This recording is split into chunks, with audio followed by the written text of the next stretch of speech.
Welcome to the BAQWA Radio Hour. Tonight we have some special stories from our authors within the group. First, we'll start with Ms. Faraim's Entwined, a rather spooky tale in a no-name town.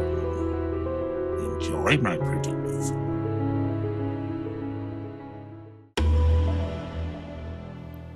With shaking, clammy fingers, I tried to untie the neat square knots. The rough twine had been tied tightly, so I resorted to using my fingernails, which did the trick. I gently pulled the twine clear of the parcel, balled it up, and tucked it into the pocket of my waxed jacket.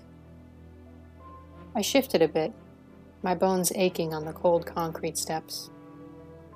The parcel on my lap, though no longer tied, was still wrapped up tightly in burlap and stank of rot and trash. The streetlight overhead buzzed and flickered. I paused, looking up the darkened street to make sure I was alone. The foggy, early morning street was quiet, and no one stirred among the tarps and tents at the park across the street. I shivered at the chill and wiggled my toes, trying to keep some blood flowing to my feet. My dog, sitting on the step next to me, sniffed the parcel cautiously and recoiled from it, his hackles raising and a low growl rumbling deep in his chest. "Bronson, that's enough," I said sternly. Bronson lay down on the step, resting his chin on his front paws, though he continued to watch me closely, a low whine escaping his mouth. "Hush, I want to know what we found, don't you?" Bronson huffed. I rubbed my hands together vigorously to warm them and looked down at the bundle.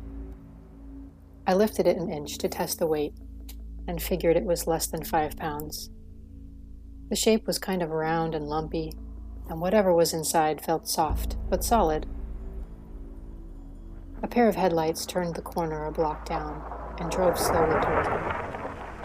I could tell it was the cops because they were shining a bright light into the shop windows and down the gritty alleyways.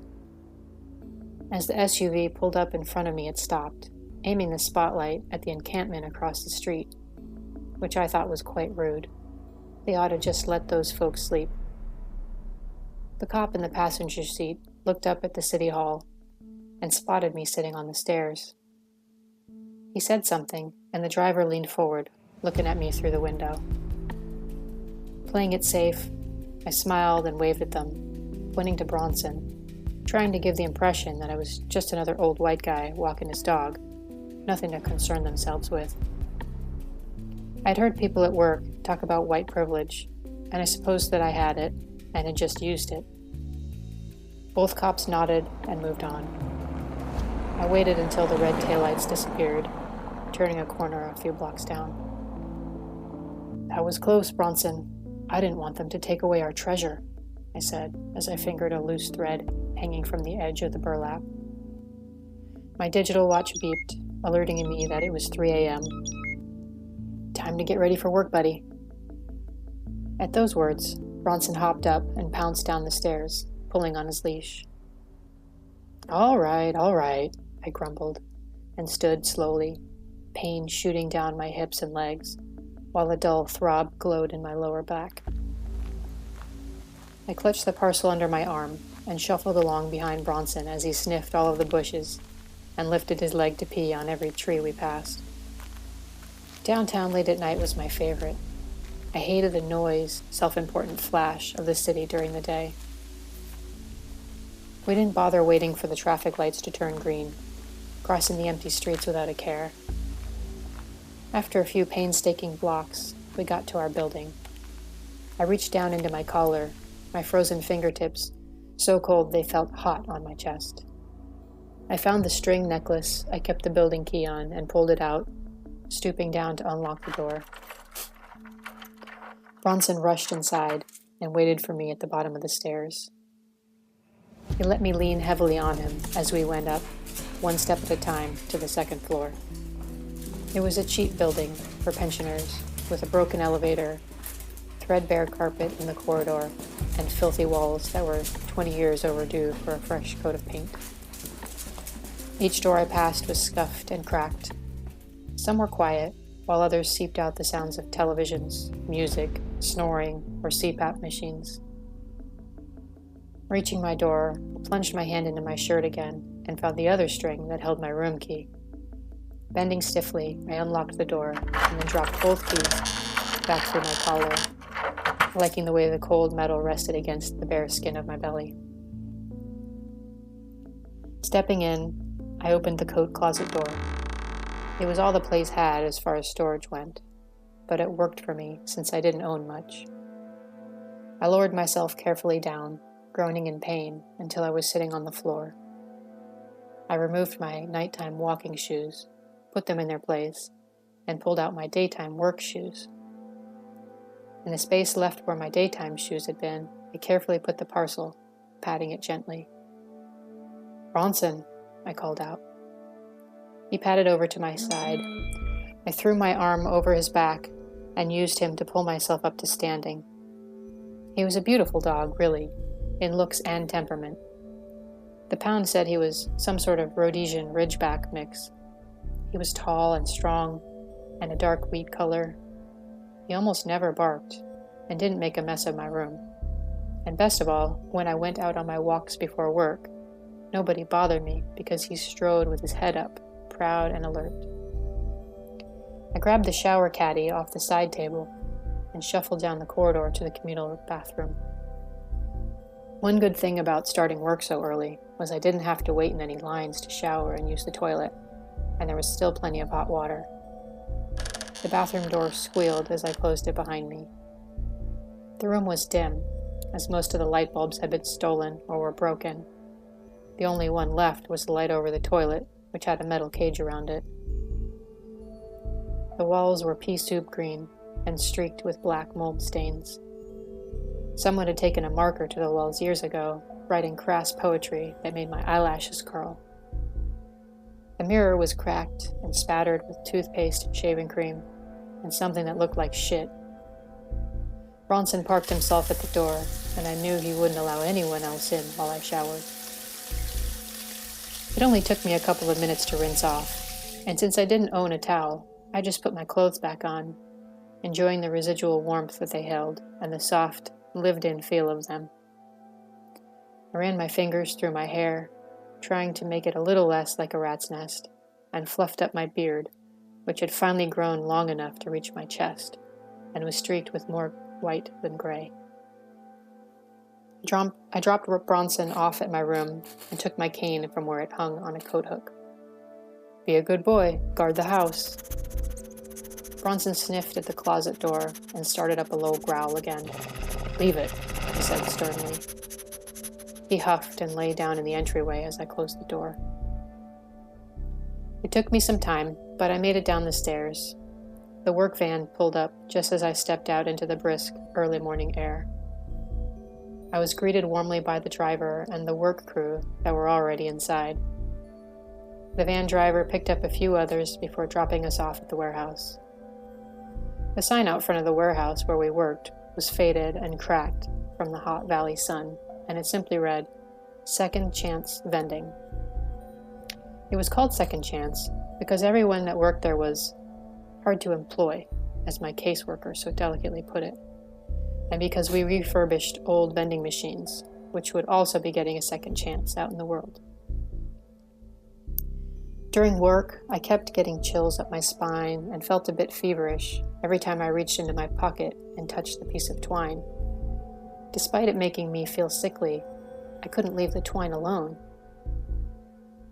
I usually tried to keep to myself at work, but I was irritable that day and kept snapping at my coworkers. The shock on their faces told me I needed to reel it in, but I just couldn't. By lunchtime, I was an overflowing cup of mean, which was foreign and scared me to my core. My supervisor stopped by my workstation and looked me dead in the eye. "Hey, you seem really aggravated today." He placed his hand on my shoulder, and I stifled the urge to step out from under his touch and spit in his face. The thought shocked me, and I shook my head at both him and myself. No, I mumbled, and started to hum. He walked away with a shrug. After work, the van took us to the food bank, where we picked up our weekly food bags. Then they dropped me back in front of my building. Balancing my cane and grocery bag, I managed to hobble up half of the stairs, and then had to stop and take a break. I lowered myself down onto the stair, gasping for air and sweating from the pain in my hips and back. Placing the grocery bag down on the step in front of me, I pawed through the items. Most of it was shelf-stable stuff like boxed macaroni and cheese and canned beans, but at the bottom of the bag, there were a few stray apples and a large container of yogurt. I reached down and touched the yogurt, and, as expected, it was warm. For some reason, the food bank didn't ever keep the refrigerated items cool, as if we would be so grateful for whatever scraps they threw at us, we'd risk food poisoning by eating yogurt that had been sitting out in the sun for who knew how long. A rush of anger boiled up in my chest, and without any thought, I grabbed the yogurt and threw it. The plastic container exploded on the dirty tile at the bottom of the stairs, yogurt splattering on the walls and as far as the bank of mailboxes. I looked at my shaking hand, shocked at the level of force my body had produced. I shoved my hand into my pocket and looped the twine around my fingers, rocking on the step. Oh no, no, no, no. We don't act like this. No, we do not. Mama said that well-behaved boys are rewarded and bad boys are thwarted. Oh, no, no. Footsteps approached behind me in the second-floor corridor. I tried to make myself stop talking, but I couldn't, so I bit my bottom lip, making the words spill out in a mumble instead. I tasted blood on my tongue, knowing I'd bit my lip too hard. Footsteps stopped behind me, and there was a pause. I was sure the person was sizing up the situation. I continued rocking, twisting the twine tighter around my fingers, and mumbling, the taste of blood still on my tongue. No, no, no, no, no. Hey, you all right down there? Did you fall? No, no, no, no. Leave me alone. No, no. All right, man, he said as he squeezed past me on the stairs and gingerly stepped around the pool of yogurt on the lobby floor. He opened the front door, looking at me over his shoulder. The crease between his eyes, the fright in his gaze, pushed me to move. I stood carefully and hooked the handles of the grocery bag around my wrist. One step at a time, I made my way up to the landing. The closer I got to my door, the more vivid and sharp the anger became, until it was too much. I threw down the grocery bag and tore at my beard until the pain of it caused me to howl. I yanked the key out from under my shirt and unlocked the door, the madness pushing me to the edge of blacking out. Long beard hairs were tangled between my clammy fingers and curled in with the twine. Searing pain in my chin proved that I had indeed ripped out chunks of my beard, and my lament began again. No, no, no. I pushed open the door, flipping on the light switch with the foot of my cane. Bronson was not in the entryway, waiting for me, as he always had. I stepped inside and saw that the coat closet door was ajar, hanging from only one hinge. No, someone stole it, didn't they? I dropped my cane and plucked away the beard hairs that were itching between my fingers, and untangled the twine, passing it from hand to hand as I stepped through the beaded curtain into my living room. Bronson? His name froze in my throat. I bit at my lip again, harder this time, to the point that I bit clear through the flesh, and my front teeth clicked together as they met. There was no pain, only awe and disbelief.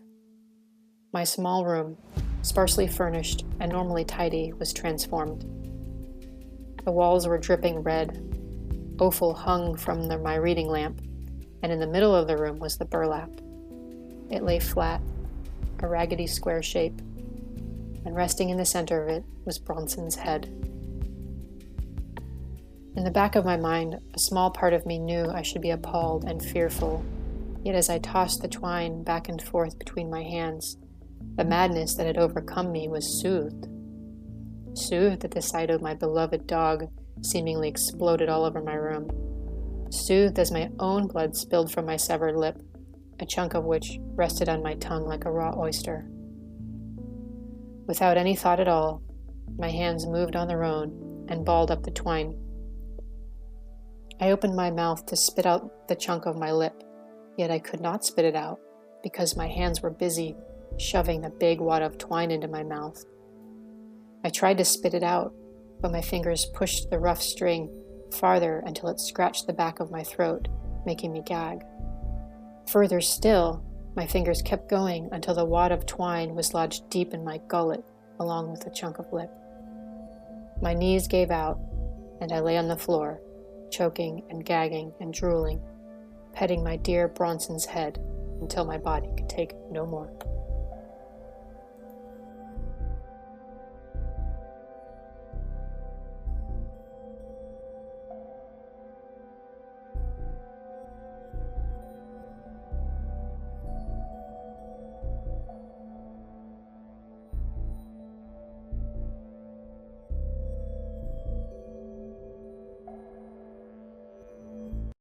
Next, we find ourselves in a groovy garden patch where things are not quite what they seem.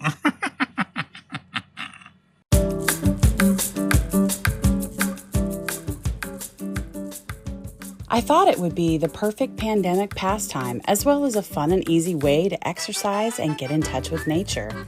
I'll plant a garden. I'll feed my family. I'll provide an educational opportunity for my children. It will be epic. What occurred, instead, served as a reminder that control is an illusion. The spring soil was ripe for weeding when we were told to shelter in place back in March. The weather was precisely the right temperature, and it was early for allergy season. I had nowhere else to be and obtained cheap labor in the form of 2 teenagers wishing to make pandemic purchases to keep them occupied. With a husband working from home in the center of the house and on the phone all day, I was anxious to get outside.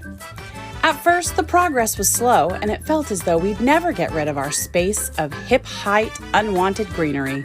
But then, a flowing field of orange poppies emerged from the tangle of weeds, and suddenly victory seemed at hand. We'd uncovered rich soil ready for planting, and we were full of optimism and enthusiasm for the undertaking.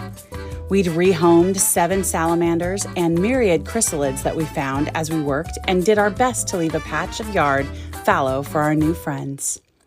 Challenges presented themselves almost immediately, and it took perseverance to prevail under these precarious conditions.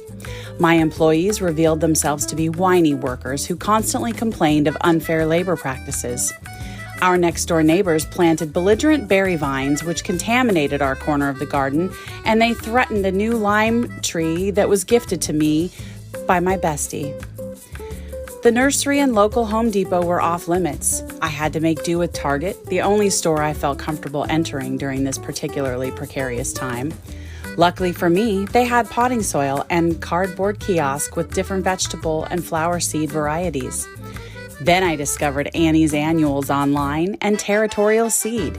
I ordered wondrous plants to feed my hummingbirds, butterflies, and my soul. I ordered vegetable seeds such as the drunken frizzy-headed lettuce lady variety and dreamed of eating food I grew in my own backyard. I almost missed the first attack. My local real estate agent leaves us tomato plant seedlings every year, and usually I glance down as I pass it several times a day, and once it's shriveled and beyond rescue, I toss it in the green bin. This year, I planted the little sucker in a raised bed that had been lonely for years, and it was growing. Its little branchy arms reached toward the sun and even sprouted a lone yellow flower. Tomatoes were forthcoming, and I cheered the possibilities. And then it was gone. I went outside with the intention of watering and preening over the wonderful things growing, and out of the corner of my eye, I noticed a hole, maybe 2 inches in diameter, where the tomato plant had been thriving the day before. All that was left was the hole, a void, a cavernous warning of impending doom.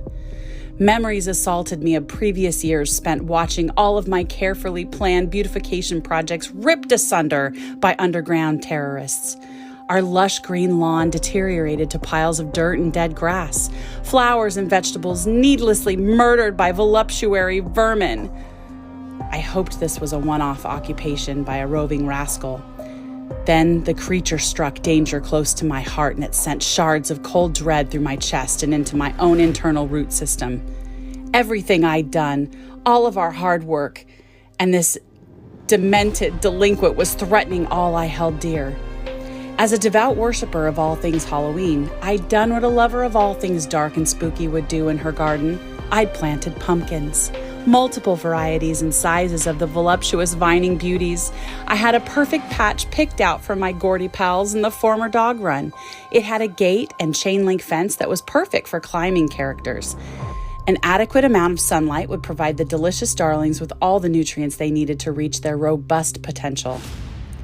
The grievous gopher demolished an entire 3-foot pumpkin plant in one night. Frightened and furious, I dug up what persisted of the plant and plopped it into a giant pot, praying it would survive. I should have known the persnickety pest wouldn't be satisfied with one measly tomato plant. I went to the giant online presence and begged for assistance. I received solar stakes in the mail that send out pulses underground and a not-so-pleasant beeping sound that is meant to deter the degenerates. I shoved one into the hole where my beloved pumpkin plant had resided, and with that action, I declared war. I set up a perimeter and moved pumpkin varieties to planters of protection like refugees in containment camps. I held off phase 2 of planting, which would have put more fodder in the wake of this villainous varmint, and I waited. Meanwhile, battles brewed on another front. A full raised container garden of lettuce varieties was decimated overnight by murderous caterpillars, the same caterpillars that we attempted to save in the garden as we weeded to prepare what sadly became their feast. 2 perennials were devoured by slugs and snails within hours, including a climbing clematis that bloomed this spring with spectacular purple and white petals.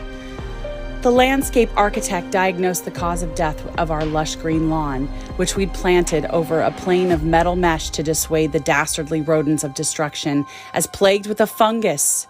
One day, I watched a murder of crows cavorting on my lawn. I enjoyed their display until one of them landed on a planter outside my window and took a delicate branch of lavender blooms within its powerful beak, broke it off with a squawk, and flew away with the booty in its clutches.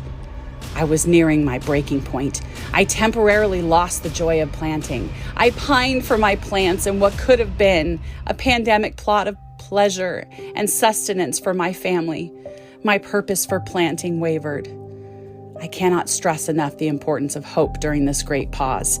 Being the chief executive of emotional health in my home, it was crucial that I maintained a brave and determined front.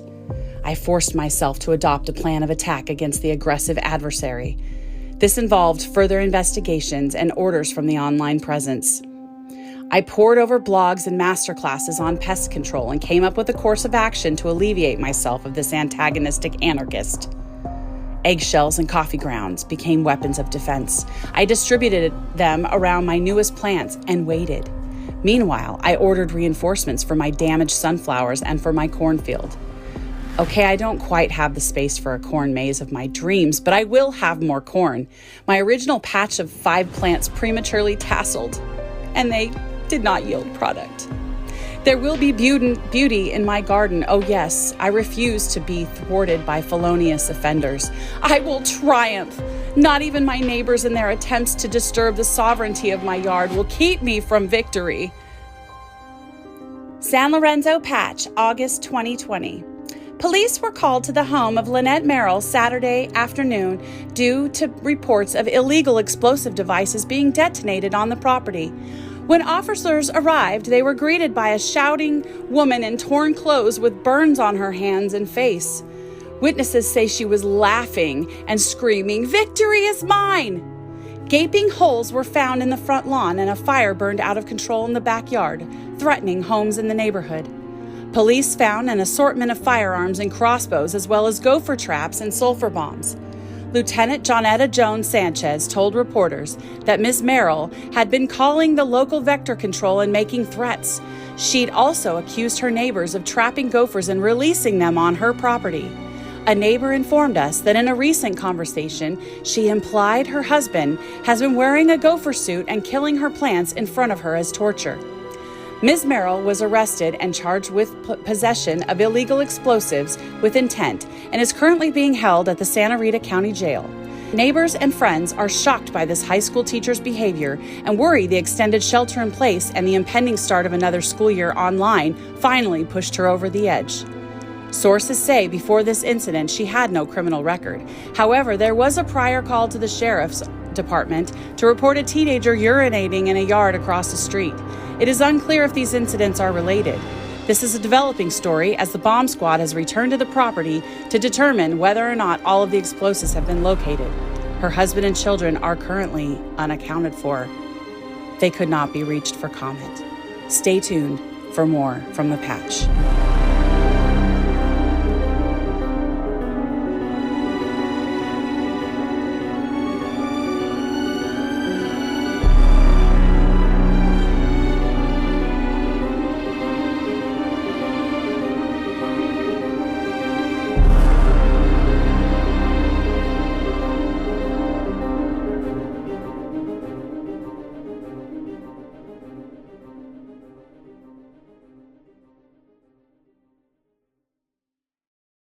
Now we'll whisk you across the world to the land of China, where we find someone who owes a rather large debt. It's a story of a 35-year-old man who had worked his whole life in the Dongping Cinnabar mine, and he went to the Shangshou Mountain retreat on his physician's orders. Poor fellow developed a nerve condition from exposure to poisonous mercury vapors that emanated from the ore. His senses diminished, skin furrowed and scarred, body deformed. He hoped playing mahjong with the medicinal tiles on the mysterious mountain might restore his vitality. At this point in the story, he's just lost all his money to a stranger named Lao Pengyo, a richly appointed nobleman who appears about 30 years of age. Spirit broken, the hapless fellow shuffled back to his room at the lodge.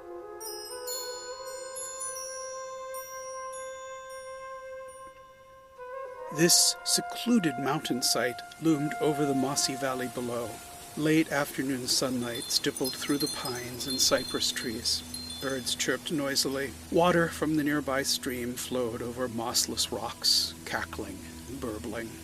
Before returning to my room, I stopped at the kitchen for a bowl of rice and fish soup. I could no longer smell or taste food, and I hoped it was prepared adequately. Losing my senses of smell and taste were the last insults of this disorder I could bear. A week of mahjong was to be healthful, but it seems this resort is mainly a gambling den for wealthy swindlers who take advantage of the old and infirm. Back in my room, I lit the lantern so that I could continue reading the teachings of Confucius. Tonight, it is the classic of filial piety. It begins, "The body, hair, and skin all have been received from the parents, and so one doesn't dare damage them. That is the beginning of piety, establishing oneself, practicing." Sharp knocking interrupted my reading. I set down the bamboo strips and went to the door. When I opened it, Lao Pengyo stood there smiling at me. Other men at Shangqiushan make surreptitious remarks about Lao Pengyo being an undead man, that he's probably 1,000 years old, and he might be a Mandurugo, an immortal blood-sucking creature. I know him as a fit-looking man of about 30 years, well-dressed, wearing expensive silk brocade. His hat identifies him as being from Jiyu, one of the western provinces. At this time, I am indebted to him and must treat him as honorable. The room only had a bed and a table, nothing more, as it was to be a medicinal retreat. Lao Pengyo entered and stood very close to me. He closed the door behind him. "Good evening." He glanced down at the floor where I had set the bamboo strips. "Confucius? An interesting fellow, but hopelessly flawed in judgment," he said as if he knew the great man personally. "I hope your meal was good." I could not provide an assessment of the rice and fish soup. "Good evening, Lao Pengyo. How may I serve you?" He laughed. It seemed he was merry, or perhaps I amused him. I would prefer to think he was easy to entertain. The rice wine on his breath pierced through my inability to smell. Very funny. You're not my servant. I am here merely to collect my debt from the game. Again, he looked at me with a grin. I do not think of myself as attractive, and my face has many scars from the cinnabar mine. What is it you require, my lord? Again he laughed. You amuse me, my friend. I am neither lord nor master, merely debt holder. His head moved down and up again, looking at me as if he were evaluating an animal for purchase. You have something I want, something I need. I am here to collect. I have nothing. The tattered clothes I wear have no value compared to his fine threads. My work-damaged body is hardly capable of an hour's work. The internal organs are ruined. I am a worthless corpse from Hunan province. What could I possibly have that this rich man would want? My lord, I have nothing, but you are welcome to anything if it settles my debt to you. He smiled crookedly. Anything? Please name your desire. If I can give freely, I shall give. Lao Pengyo narrowed his eyes and examined me once more. I want your seed! My what? I've never been with a woman, although I have desired it greatly. However, my misshapen form does not attract lovers, and I cannot afford a prostitute. As far as men, I have no desire to be with another, although I know there are men who have that preference. Perhaps this Lao Pengyo has the passion of the cut sleeve. You wish to make love to me? I cannot believe I'm asking this question of another man. Again, he laughs, but more gentle. No, not so much love-making as love-taking. I want your seed. This is still confusing to me, and he must have read that in my face. You can choose which method you prefer, oral or anal. His grin was not quite as reassuring as he had intended.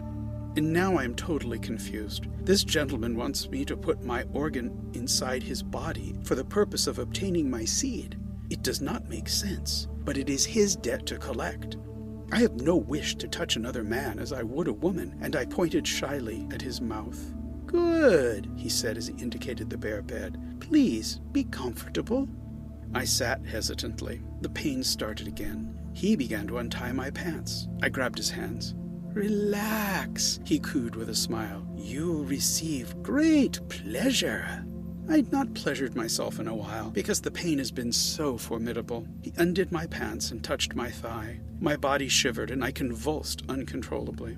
It might have been my nervous condition. It might have been my shame. He slid a finger along the shaft of my little brother, and it began to grow. Even though I had no desire for this gentleman, the sensation of his skin on mine produced a very unexpected reaction. Before I could object, he had me in his mouth. My eyes slammed shut tightly. I tried to think of anything to take my mind off this abuse. Then an idea came to me. Why is my seed so important to him? I need to understand what is so imperative about this act. Stop! I shouted. Lao Pengyo pulled his head away from me. You cannot refuse. The debt must be repaid.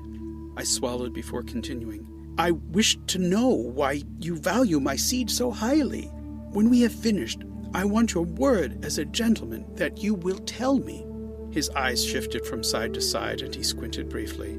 I promise to explain everything. Please let me continue. It is urgent that I resume. I nodded.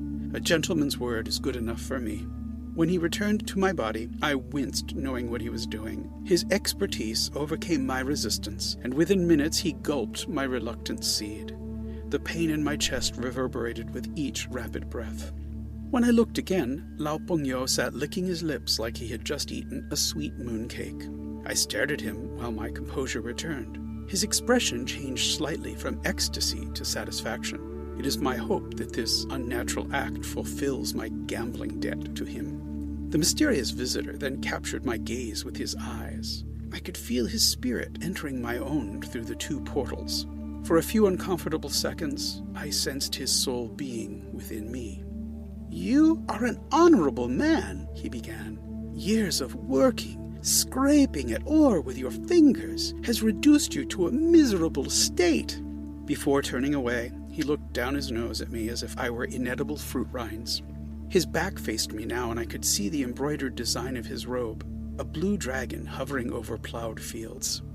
"A long time ago," he continued, turning back to face me, "I was like you, an old man, a peasant farmer with nothing to live for." His eyes examined the plowed fields of my patchwork face. "One day, while I was tending my crops, I heard a deafening roar above me. When I looked up, I saw the blue dragon, Shenlong, bringer of the rains. My crops needed moisture badly, and I prostrated myself upon the field in deference to the beast, in hopes of being rewarded with life-giving water from the heavens. Without warning, the blue dragon swooped down and grabbed me from the ground with his claws." As he told his tale, Lao Pengyo stared off into a dark past. He spoke, but not necessarily in my direction. "The beast penetrated me from behind, and it hurt like no pain I had ever endured. He grunted, he groaned, he slathered me with his vile saliva," my visitor grimaced. "When the dragon finished his business, he whispered into my ear, 'I have given you a gift.'" "A gift?" I asked. "A gift that cannot be returned or exchanged?" The man faced me directly, and I could no longer see the intricate design. "No," the dragon purred. "It is a gift you cannot return. I received my gift of longevity when I first bit into the Celestial Queen's immortal peach. I have now given you the seed of immortality. From today forward, you shall be known as Lao Pengyo. To make the best use of this gift, ingest the seed of mortal men.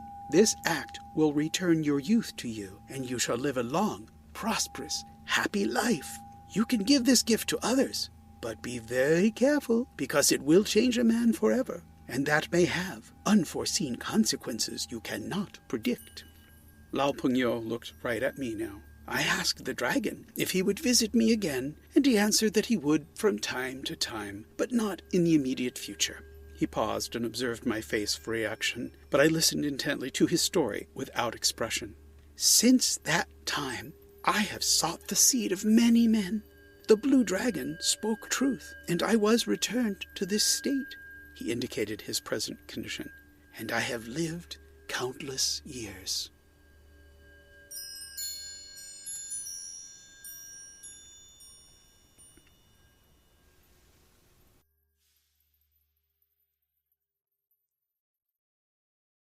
And lastly, we have MD News.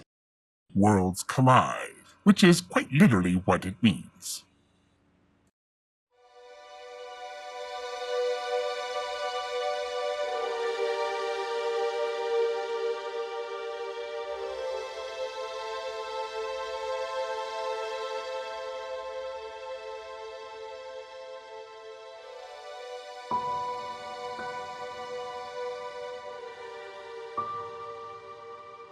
Todd continued down the deserted road.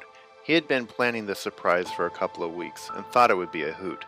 Halloween was a big deal for him and Jerry, not to mention all their friends, so if Myson was going to be part of this world, then he would have to develop an appreciation for this holiday.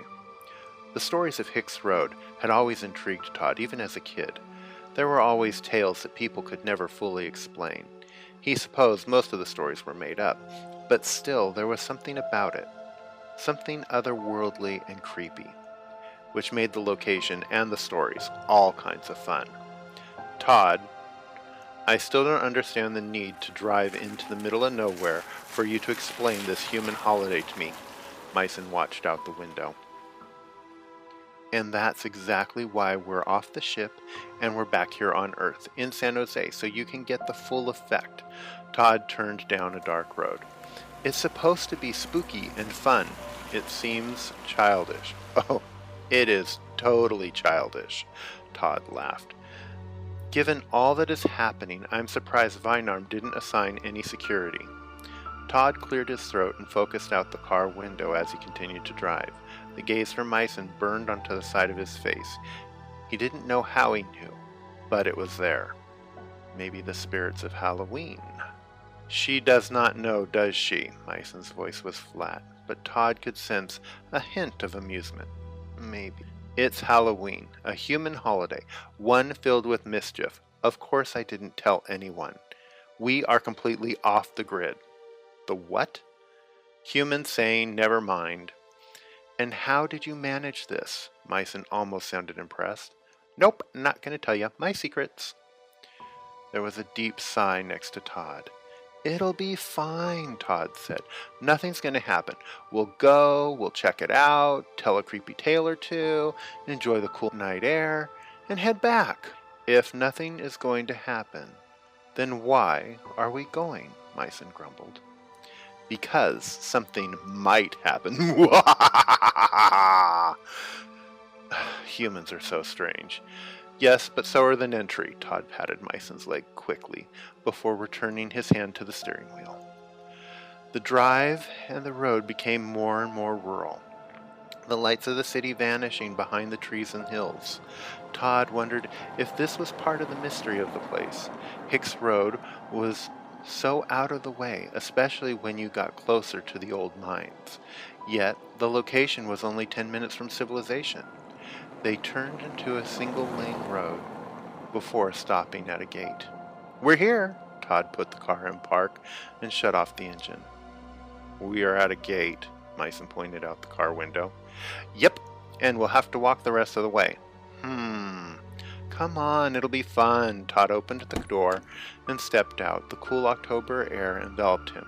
He grabbed his jacket, shrugging it on, and then nabbed the flashlight from the back seat. Once the door was closed, he zipped up his jacket. He noticed that Myson was already out of the car, so he tapped the remote, locking the vehicle. Shall we? Todd pointed to the fence and the gate. I believe the gate being closed means we should not enter. No, it just means we can't drive the rest of the way, Todd fibbed. He glanced up at the night sky. It was hard to believe, on a night like tonight, there were hundreds of alien ships in orbit around the Earth. However, the only proof really needed stood to his right, Myson, the vice speaker's son, and an honest-to-God alien. Sexy as hell, but still an alien. It had been an insane time since they arrived, but now the idea of aliens almost felt normal. Almost. Todd got close to Myson and reached out and took his hand, feeling the warmth from him. Myson glanced down at Todd's hand. So we don't get lost. Todd clicked the flashlight and started leading the way, moving past the old gate and heading up the road. It shouldn't be too far. There's a great outlook spot. Some people claim that's where the witches and vampires make their sacrifices. There are no such creatures or beings on your planet. Todd shrugged. Says you. Todd, your goal is to cause fear. That is not going to happen. A rustle in the nearby bushes interrupted Myson as something moved out of sight of the flashlight. Todd scanned the area with the light, not seeing anything. Myson gripped Todd's hand tighter. Nothing to be afraid of, right, Todd thought. Todd decided not to say anything. Instead, he pressed them forward. There were all kinds of wild animals out here, but nothing that would or should be of any trouble to them. Maybe bobcats or coyotes, but mountain lions hadn't been seen in the area in years, so Todd wasn't worried about those. Crack! Todd's heart skipped a beat at another noise to his left. Still, nothing is impossible, Todd shuddered. Okay, maybe this wasn't the best idea, Todd thought. The car isn't far, he reminded himself. I'm being ridiculous. There are always going to be noises out in nature. I've been spoiled by their ships too long. What are you thinking? Myson asked. Todd glanced at Myson, getting his mind off his thoughts. That, despite the noises and the darkness, it's lovely here, Todd squeezed Myson's hand. But we'll need to keep an eye out for any ghosts and monsters. You know, they only come out at Halloween. Your attempts to scare me are not working, Myson's tone was firm and tight. Despite Myson's bluster, to the contrary, he continued to hold Todd's hand harder than he probably needed. Another crack of wood broke out amongst the trees, and something heavy hit the ground beyond the light. Todd jumped and flashed the light in the direction of the noise. It might be prudent to head back to the vehicle. There was a slight tremble to Myson's voice. Oh, we're almost there. Come on. Todd forced what he'd hoped was a relaxed tone and shook off his shoulders. As they quickened their pace, the glow of the flashlight showed a wide open space. There wasn't much to see, the clearing an open field with a smattering of trees here and there. On the ground, a mix of grass and dirt, most of it damp from the cool night. The area had an eerie glow from the full moon, which gave the space enough light to see, so Todd turned off the flashlight. "So, what do you think?" Myson glanced around, appearing to take in the surroundings. "I doubt—" Well, what have we here?" A deep voice rang out from the trees. "Who's that?" Todd called out, fumbling with the flashlight. "Todd?" Myson's voice grew deep. "Why, it looks like we have uninvited guests," a woman voice rang out. "And I am feeling a bit peckish." "Oh, and the tall one, he looks delicious." "A special Halloween treat," another male voice said from behind them. "I'm surprised they continued on with the noise Pedro was making." "I stepped on one branch," another man's defensive tone barked from behind Todd and Myson. As if choreographed, several people moved out from behind different points around Todd and Myson. It didn't take long for them to become surrounded. "Oh, look, it's one of the aliens. An entry," another male voice said, as he moved more into the moonlight. Todd noticed he was Indian. He had dark hair, very handsome. In fact, the more his eyes adjusted, the more the newcomers came into view. They all appeared to have walked off the covers of a magazine. No one looked this good, ever, Todd thought. "We don't want any trouble," Todd's voice cracked. "It's Halloween and You came out here seeking ghosts and goblins," the first deep male voice said. He was dressed in a dark suit. He had rich dark hair and a tightly trimmed beard. He and Todd could see eye to eye, and his accent suggested he was Latino. "To scare one of the Nentry, one of our new friends." There was a hint of a chuckle to his voice. "In all my years, I never stopped to think if there were aliens. And now, here one is." He pointed to Myson. "I have to admit, since you arrived, I've been curious to have a taste." "This is unacceptable," Myson commanded, as he took a step forward. He stood ramrod straight, and he was every bit as tall, if not taller, than anyone present. "I will not stand here and be made a fool. Todd, your efforts to scare me on Halloween have gone beyond charming. Please tell your friends to back off so we can leave." I have no idea who these people are," Todd's voice broke again. He licked his lips. "The stories, they were just stories. I don't know what is happening here." He wasn't ashamed to admit he was scared. Something about these people wasn't right. They were dark and seemed unnatural. "You better listen to the special envoy, Myson," another voice called out. A bear of a man. He was huge. This man could have easily taken on Bynarm or even Barmar. If Todd was right, he was Native American, given the long hair, but had no idea from which nation. Maybe one of the local ones, the Ohlone, but he couldn't be sure. "Oh, that would make the Nentry." "I don't fucking believe this," the woman said, electrical sparks dancing around her hands. "What the hell?" Todd yelped. "Humans can't do that." Myson moved closer to Todd, any anger or amusement gone from his face. "Fucking right they can't, princess." The woman, who moments ago Todd thought would have been a kindergarten teacher, was clearly nothing of the sort. "Hey, show these boys what you can do, Masco." Masco, the big guy, laughed and held out his hands. Small fireballs appeared.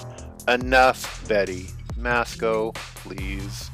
The Latino man's voice boomed. He seemed to be the leader of the group. The woman, Betty, sparked up again and took several steps closer to Todd and Myson. There was a sigh from the leader. With a wave of his hand, Betty dropped to the ground, and the others stepped back. "I warned you, Betty." "I wasn't gonna hurt them. Jesus, Victor!" Betty forced the words from her mouth, appearing to be unable to move. "Victor, please," she begged. "Nope, we're out." Todd grabbed Myson and they rushed for the open space where Betty no longer stood. This group of psychos all seemed occupied, so now was as good time as any to get away. Oh, we have runners, the heavy-set Latino man said. Not so fast, the leader, Victor said, his attention no longer on Betty, but on Todd and Myson. I can't move, Myson struggled. Jesus! Todd's body wouldn't respond to his commands. He, like Myson, was stuck in place, some invisible force holding them where they were. So, Victor, what are we going to do with them? The tall bear of a man, Masco, asked. My vote is we string him up and bleed him out, the handsome Indian man said. Not a bad idea, Sahin, the dark man with blue eyes said. But they might be missed, he sighed. True. Good point, Joaquin. And that would be attention we don't need. Especially now, Victor scratched his beard. Well, it's Halloween, and they wanted to be scared. So let's oblige them, they all laughed. What are you going to do? Myson struggled.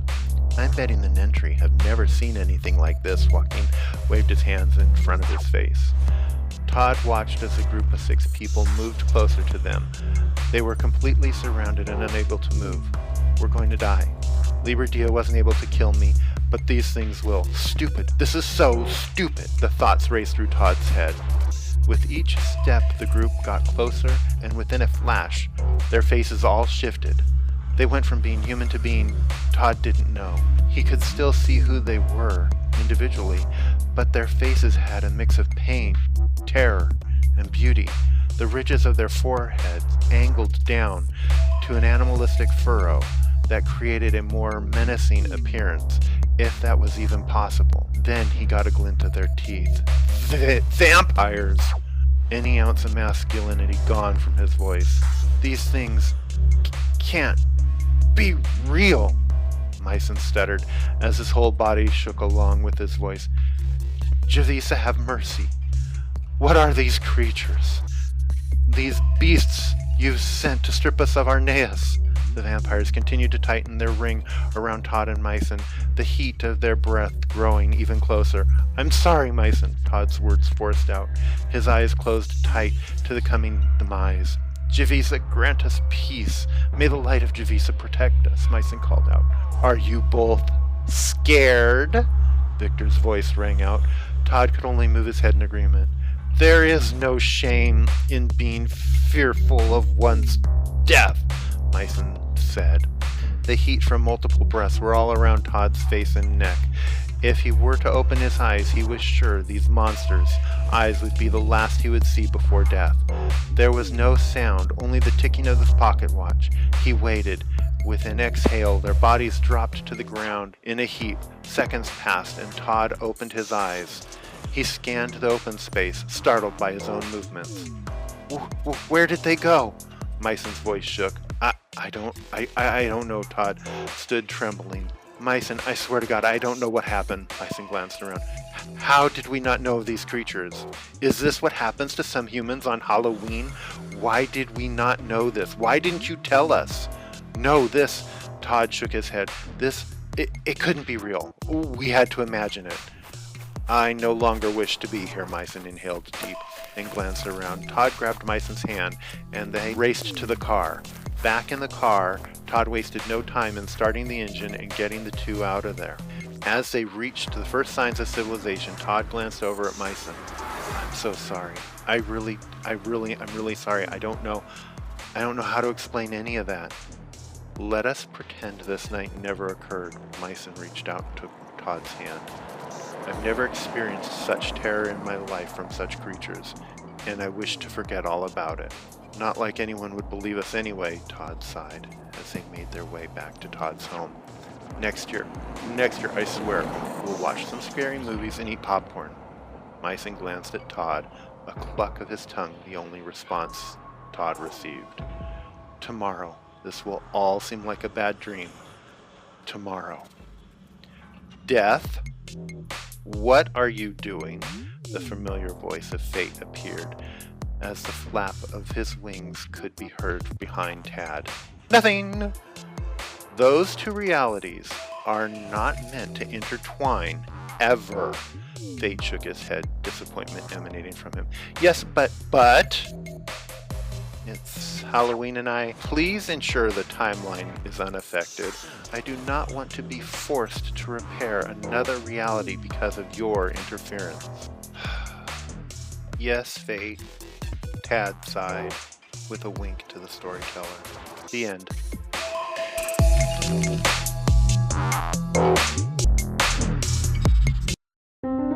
Well, we hope you've enjoyed our little excursion into BAQWA's Halloween radio hour. That's all for now, folks. We'll return you to your mortal reality.